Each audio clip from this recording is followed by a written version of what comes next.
Hey everybody, welcome to Big Valley Living. I'm Michelle. And I'm JJ.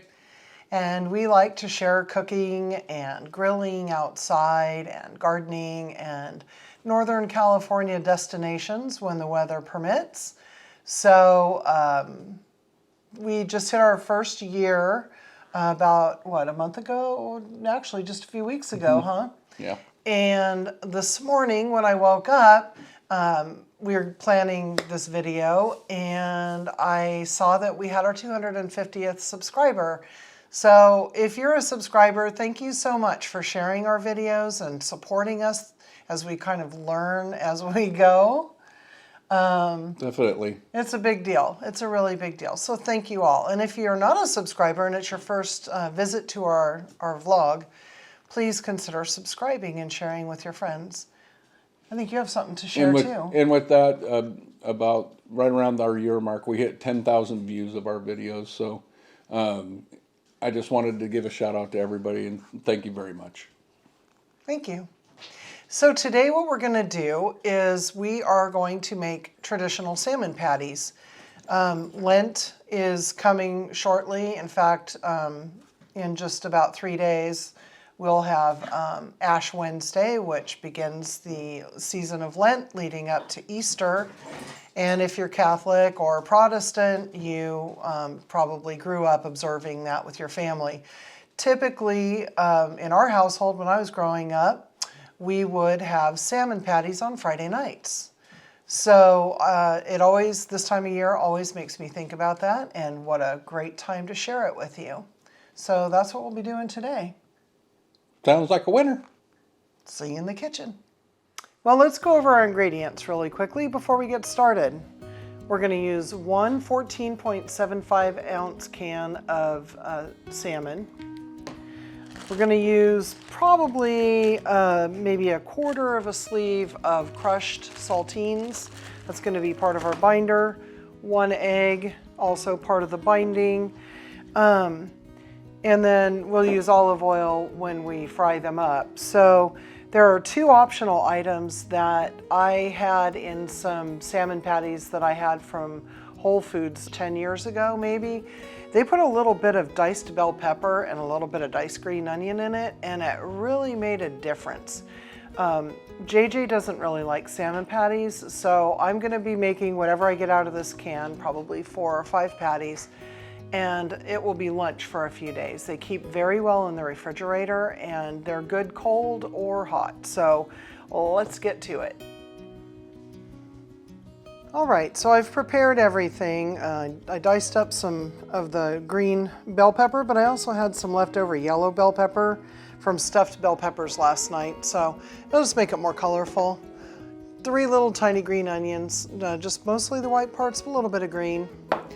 I do want to make sure that you see this though. This is what I took out of the can, okay? So you just kind of fluff around. And these are like little cartilage things. If you miss them, they're really soft, but I don't think I really want to eat them. And then there's a little skin here and there, and I actually separated that out because the dogs will like it, and it'll be a nice snack. It'll be good for their fur and their skin. So what we're gonna do now is I'm gonna throw in the egg first and mix it together. Then we're going to take our crackers. I think I have about 12 in here. I'm going to start with that.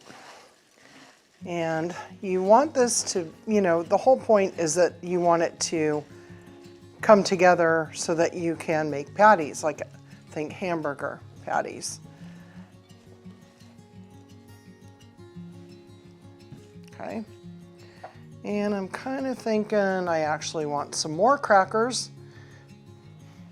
So I went ahead and did 6 more crackers. Now at this point, I'm going to reserve a little bit just in case, because at this point, the whole idea is to bring it together. I'm going to do a little test patty. Okay, I'm going to go ahead and throw the rest in. There we go. So altogether, we have about 18 saltines in here, and that's all you really need. One thing I've actually never tried, and I'm feeling a little bit adventurous today, is Old Bay seasoning. Everybody who lives in the South uses it. Martha uses it. It's good enough for Martha. It's good enough for me. So I probably just did a dash of it, probably a 1/4 teaspoon. And then I am going to put all of the bell pepper in there. This is a very scant 1/4 cup. So like the top of a pepper, if you were to hollow it out to make stuffed bell peppers, is really all you need. And these really nice little green onions. They're really tender looking. So we're going to bind it all together.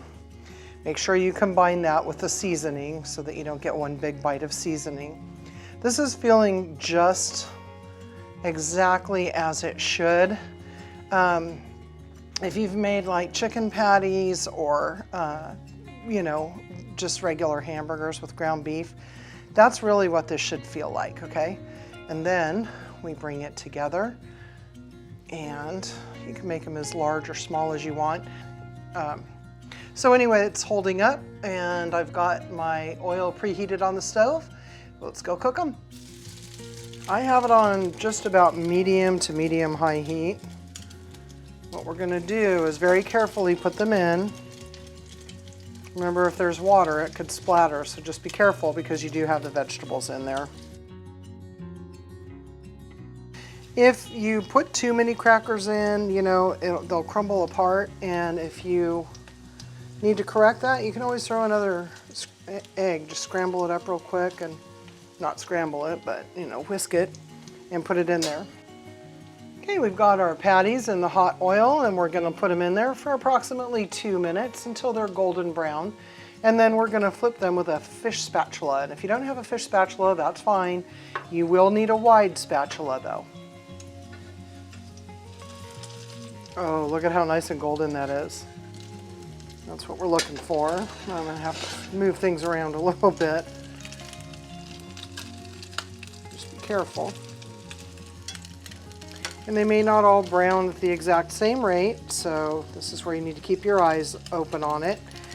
Something I want you to also understand is that the salmon's already cooked, right? It's canned. So the whole point here is to heat them through and get them as crispy as you want them.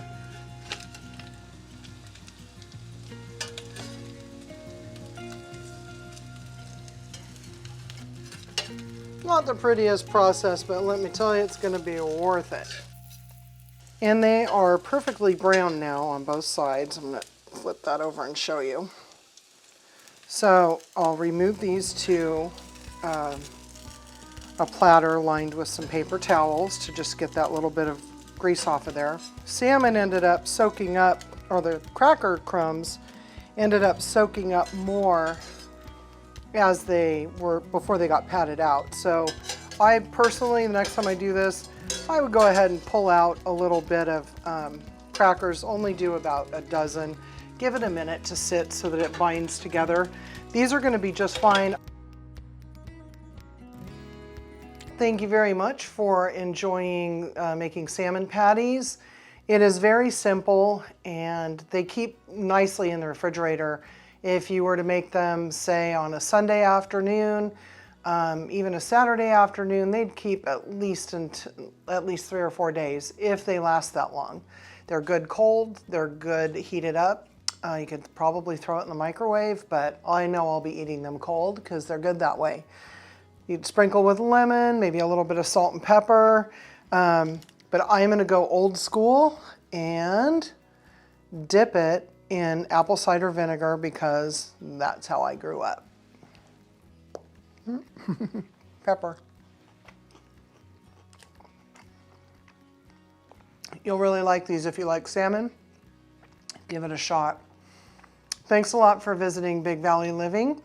Again, we appreciate you coming by. Make sure to give us a thumbs up, like the video, and consider subscribing if you haven't already. Thanks again. See you later, everybody. Be kind.